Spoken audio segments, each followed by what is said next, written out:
రెండో సబ్జెక్ట్లోకి పోతాం. Bhogapuram airport. Bhogapuram airport కూడా నిజంగా చూస్తే చంద్రబాబు మరో క్రెడిట్ చోరీ చేయడానికి పడరాని పాటలు పడతా ఉన్నాడు. భోగాపురం ఇంటర్నేషనల్ ఎయిర్పోర్ట్ స్టోరీ కూడా చూస్తే అసలు క్రెడిట్ చోరీ అన్నది చేయడం కోసం ఎన్ని పడరాని పాటలు పడతా ఉన్నాడు చంద్రబాబు నాయుడు అన్నదానికి ఇది ఇంకొక ఎగ్జాంపుల్.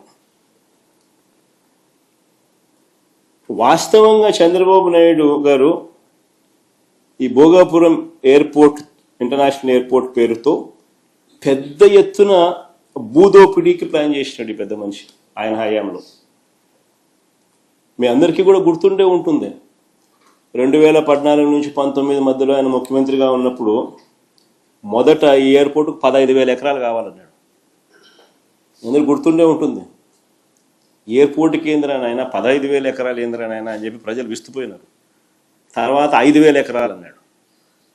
మన ఎయిర్పోర్ట్ కేంద్రానైనా 5,000 ఎకరాలు ఏంద్రానైనా అని చెప్పి నిజంగా ప్రజలు ఈ మనిషి చిత్తశుద్ధిని ప్రజలు సీరియస్గా శంకించి ఏకంగా ఈ ప్రాజెక్టుకు వ్యతిరేకంగా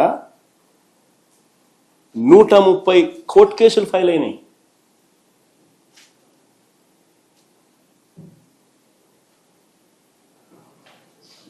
ప్రాజెక్ట్ టేక్ ఆఫ్ కాల. తర్వాత మేము అధికారంలోకి వచ్చిన తర్వాత ప్రాజెక్ట్ సైజును 2,200 ఎకరాలు ఎయిర్పోర్టుకు, ఇంకొక 500 ఎకరాలు ఏరో సిటీకి, మొత్తం 2,703 ఎకరాలకు కుదించి what is reasonable, what is the size. నెట్లోకి వెళ్ళి ఆల్ ది ఇంటర్నేషనల్ ఎయిర్పోర్ట్స్ ఏ సైజుల్లో ఉన్నాయని ఒకసారి బటన్ నొక్కినారనుకో 2,700 ఎకరాలు అనేది బ్రహ్మాండమైన సైజు కింద కనిపిస్తుంది, ఒక చంద్రబాబు నాయుడు స్కాములు చేసే కార్యక్రమం తప్ప.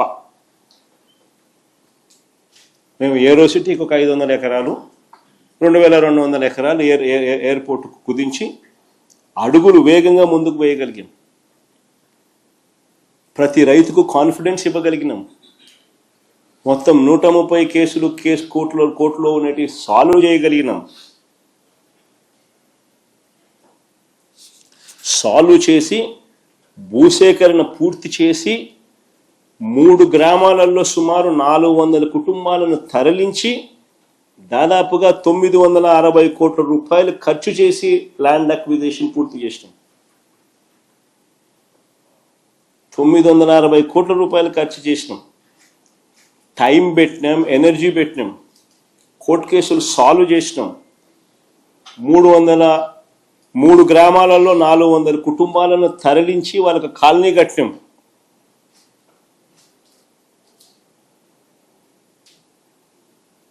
ల్యాండ్ అక్విజిషన్ మా హయాంలో జరిగింది. ఇది చేయడమే కాదు, ఈ పనులు చేపట్టడానికి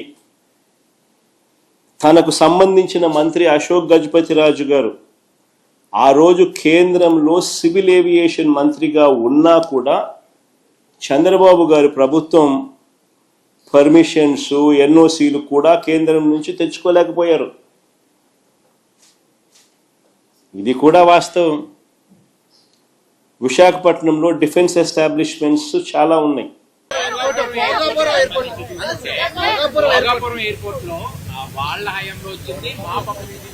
వాళ్ళు చేసుకున్నారంటూ కూటమి ప్రభుత్వంపై ఇప్పటికే వైసీపీ గవర్నమెంట్ అయితే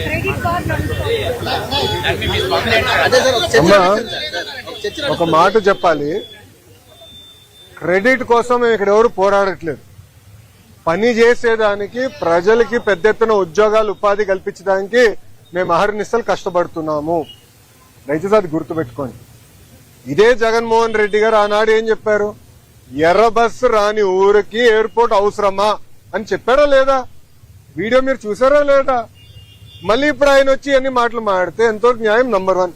నంబర్ 2, ఆనాడు జిఎంఆర్కి సుమారుగా 2,600 ఎకరాలు కూటమి ప్రభుత్వం అందజేసింది. నన్ను అడిగితే అది ఇంకా తక్కువ. ఒక్క హైదరాబాద్ ఎయిర్పోర్ట్కి 5,000 ఎకరాలు ఇచ్చాం. ఆనాడు ఇదే పెద్ద మనుషులు ఏమన్నారంటే హైదరాబాద్ ఎయిర్పోర్ట్కి 5,000 ఎకరాలు అవసరమా, ఎయిర్పోర్ట్కి 5,000 ఎకరాలు అవసరమా? ఈ రోజు మీరు హైదరాబాద్ ఎయిర్పోర్ట్ చూడండి, అదే సమయంలో బెంగళూరు ఎయిర్పోర్ట్ చూడండి. ఈరోజు బెంగళూరు సిటీ 2వ ఎయిర్పోర్ట్ కోసం ఎతుకుతున్నారు. కానీ అదే హైదరాబాద్ రావే 100 సంవత్సరాలు కూడా కావాల్సిన డెవలప్మెంట్ కి భూమి రెడీగా ఉంది. ఇదే టెర్మినల్ ఇంకొక మిర్రర్ కాపీ అటు పక్కన చేయొచ్చు. సో అలా ముందు చూపుతో ఒక విజన్ తో చంద్రబాబు నాయుడు గారు ఆనాడు చేశారు. జగన్మోహన్ రెడ్డి గారు అధికారంలోకి వచ్చిన తర్వాత జిఎంఆర్ కి ఇచ్చిన భూమి కూడా వెనక్కి తీసుకున్నాడు. సుమారుగా 600 ఎకరాలు వెనక్కి తీసుకున్నారు. కూటమి ప్రభుత్వం తిరిగి వచ్చిన తర్వాత ఆ భూమి మళ్ళీ జిఎంఆర్ కి తిరిగి ఇచ్చారు. ఎందుకు ఇచ్చారు మనం చెప్పాలి. కేవలం ఒక ఎయిర్పోర్ట్ లో ఫ్లైట్ ల్యాండ్ అవుతాము, ప్యాసింజర్స్ దిగుతాం, ప్యాసింజర్స్ ఎక్కి వెళ్ళిపోతాం కాదు. లార్జర్ ఎకో సిస్టమ్ అనేది చాలా చాలా అవసరం. లార్జర్ ఎకో సిస్టమ్ అంటే MRO engine maintenance, under body maintenance, paint shop, ఇవన్నీ ఎకో సిస్టమ్ ఏర్పాటు చేస్తేనే పెద్ద ఎత్తున మన పిల్లలకి ఉద్యోగాలు ఉపాధి కల్పించగలుగుతాం. ఆ లక్ష్యంతో ఆ భూమి కూడా తిరిగి వాళ్ళకి ఇచ్చి ఎంఆర్ఓ ఏర్పాటు చేస్తున్నాం. మొన్న నేను వచ్చాను, అశోక్ గజపతి రాజు గారి దయ వల్ల మానసాస్తో జిఎంఆర్ ఒప్పందం చేసి ఒక వరల్డ్ క్లాస్ ఏవియేషన్ యూనివర్సిటీ కూడా కడుతున్నాం. సో ఒక ఎకో సిస్టమ్ మొత్తం ఏర్పాటు చేస్తున్నాం. భయా క్రెడిట్ కావాలంటే వాళ్ళు తీసుకోమనండి, నో ఇష్యూ.